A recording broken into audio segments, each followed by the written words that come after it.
Fund को लेकर जो मामले चल रहे थे, आप लोगों ने जो आरोप लगाया कि फंड रिलीज किए जा रहे हैं, उधर से एक तरह से ये बताया गया कि यूटिलाइजेशन का आप सर्टिफिकेट दीजिए या सबूत दीजिए, क्या उन मामलों को भी इसमें शामिल किया जाएगा कि फंड का कहाँ से कितना? देखिए, जो फंड का मामला है, ये सब परिस्थितियां जीएनसीटीडी अमेंडमेंट एक्ट आने के बाद शुरू हुई हैं।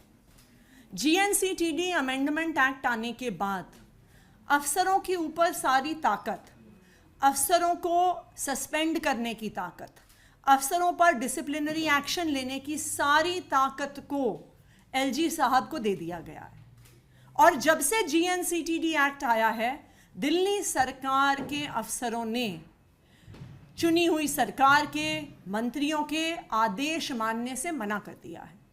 जो आज दिल्ली जल बोर्ड में हो रहा है, ये उसका ही एक उदाहरण है कि किस तरह से फाइनेंस डिपार्टमेंट ने दिल्ली जल बोर्ड के पैसों को रोका हुआ है।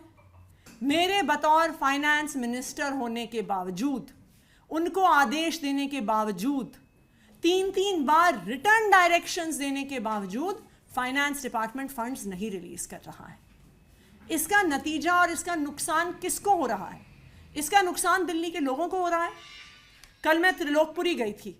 त्रिलोकपुरी के एक ब्लॉक में सीवर बैठा हुआ था। उस सीवर को रिप्लेस करने की ज़रूरत थी।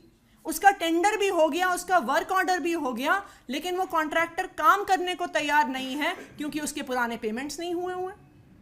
मैं 2 दिन पहले सुल्तानपुरी गई थी, वहाँ पे भी यही कहानी थी।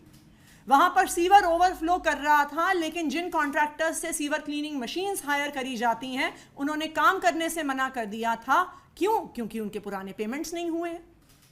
तो अगर इसी तरह से पूरी दिल्ली में सीवर ओवरफ्लो होंगे, सीवर की रिपेयर नहीं होगी, उनके द्वारा वाटर कंटैमिनेशन होगा, तो इसका खामियाजा दिल्ली के लोगों को ही भुगतना पड़ेगा।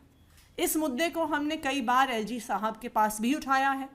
इस मुद्दे पर अभी एक केस दिल्ली हाई कोर्ट में भी चल रहा है और मैं उम्मीद करती हूं कि जल्द से जल्द फाइनेंस डिपार्टमेंट द्वारा दिल्ली जल बोर्ड का पैसा रिलीज किया जाएगा।